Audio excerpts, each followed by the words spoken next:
All right. Hey, gay TV.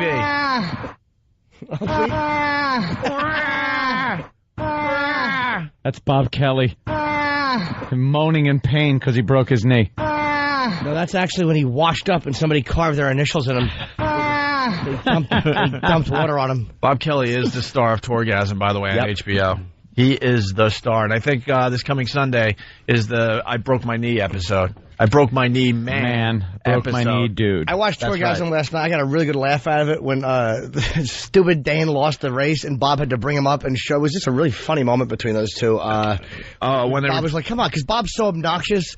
And I know him, and he's like trying to show Dane what it's like to be number one and win the award for the go-kart races. It just really made me laugh. I really enjoyed that. Cool. So we're excited about the Opie and Anthony Traveling Virus, the comedy event of 2006, presented by Bud Light. Always worth it. All right? We're running out of show. The first half of the show is almost over here. We got to talk about logo. What's this about, Anthony? Logo.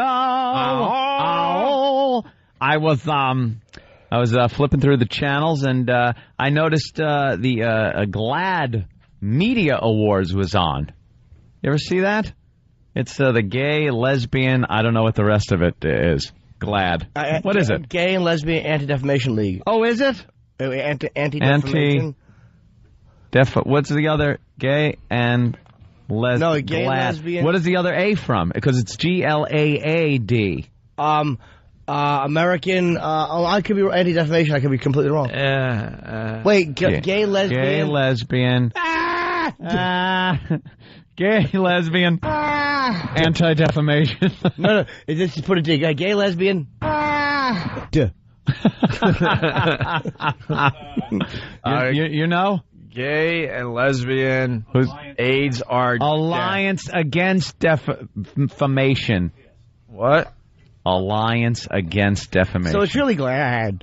GLAAD. We're glad. We're so glad. And they were doing the media awards last night.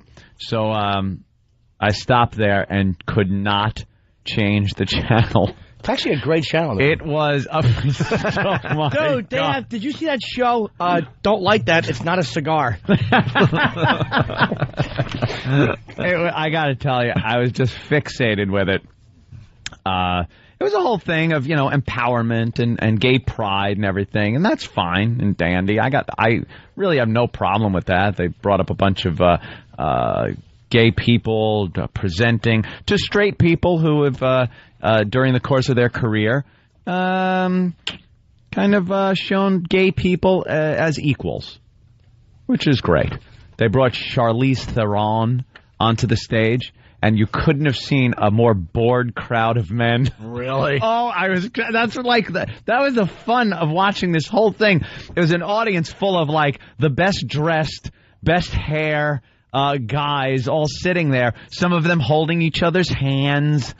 And then you'd have Charlize Theron walks up in this little gown and just looking hot. And stands by the mic, and these guys boring. They're just in there. Snap it up, boring. Bitch. Boring. Come on, bitch. Boring. Get the speech over with. Care. Okay, terrific. Care. Boring. Exactly.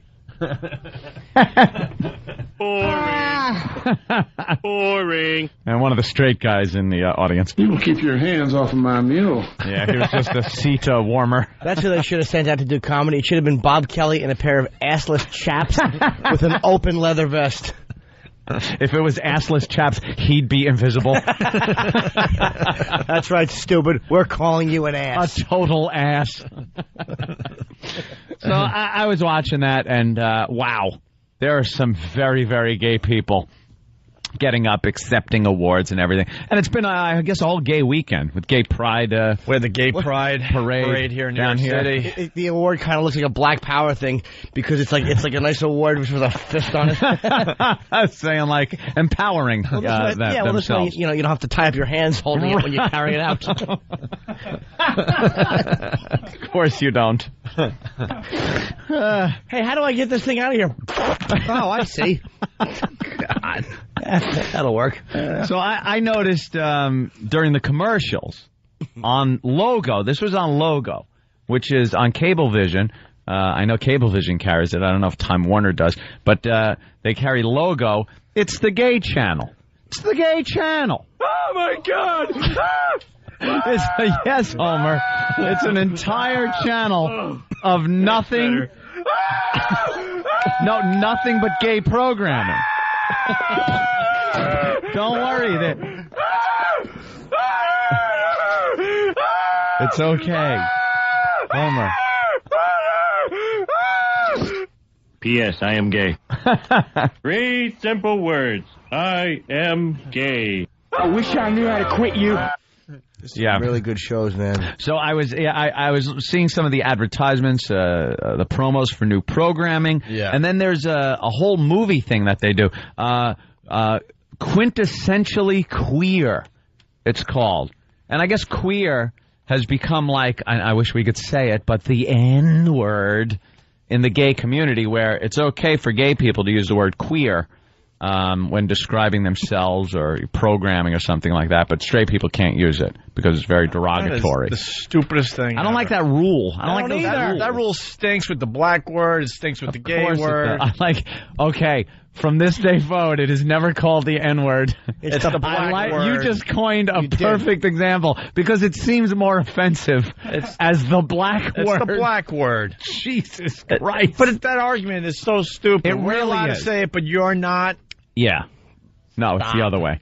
Everyone should be allowed to say whatever the hell they want. Of course. It's freedom of speech. That's what it is. Unfortunately for some people, freedom of speech includes the freedom for other people to offend you with their words or ideology or whatever. And that's what it is. There's this thing in this country with freedom of speech. Again, if it's not pleasant and uplifting, it is not considered defensible. But that isn't what freedom of speech has ever been about. Well, of course. It's always been about the reason you need it.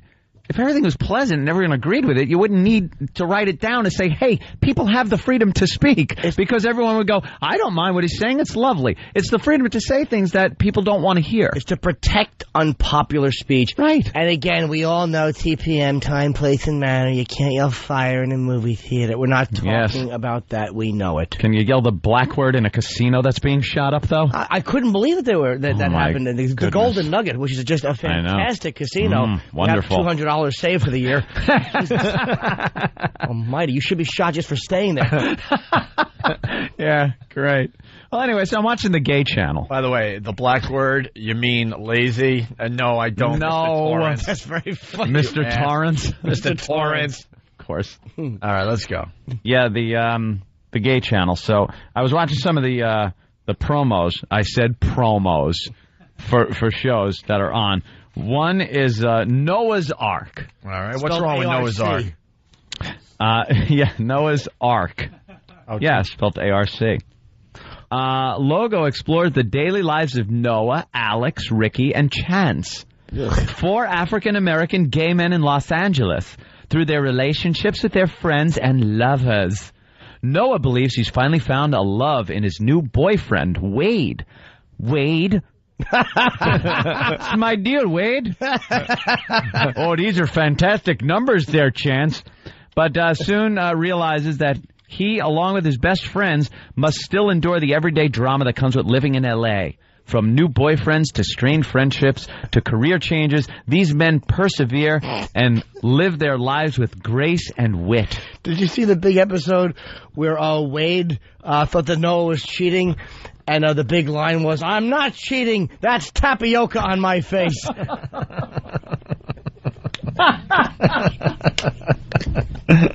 No, I missed that one. Yes, the Pudding Chronicles.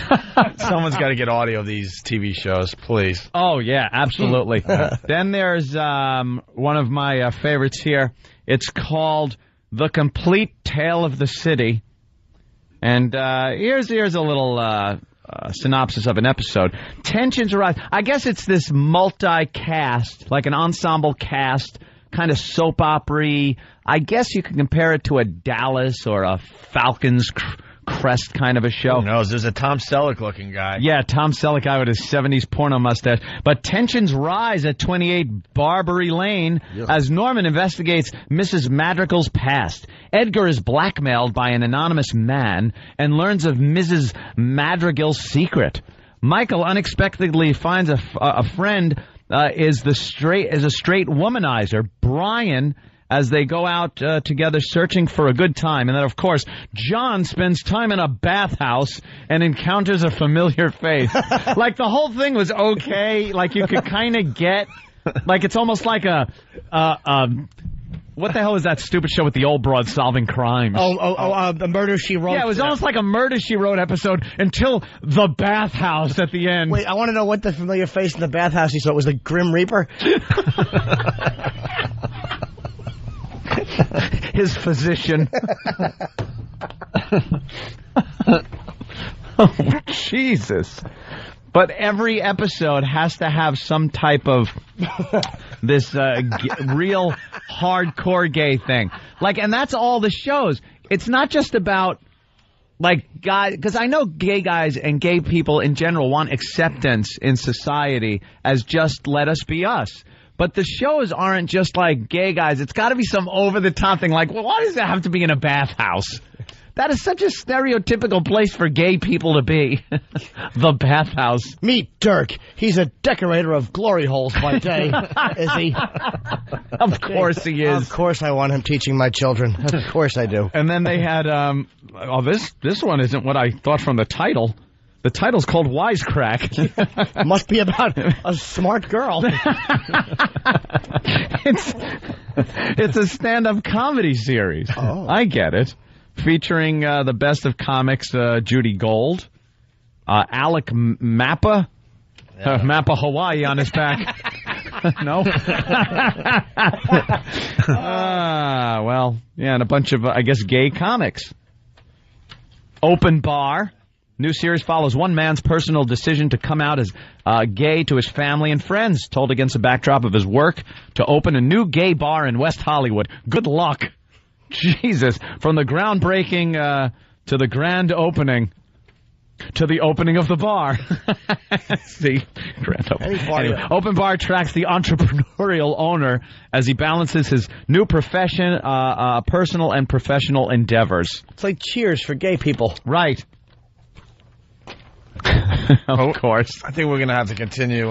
They push in your stool as a courtesy. Yeah, they certainly do. We're running out of time here, unfortunately. And the programming that I noticed was all, and this is real, like Xena Warrior Princess, which is very lesbian-friendly things. A lot of gay themed shows that weren't supposed to be gay but just come off as gay. And then movies. They have a whole series on movies that gay people enjoy, not even gay movies. Oh. Like, did you know they like Barbarella? Really? Yeah.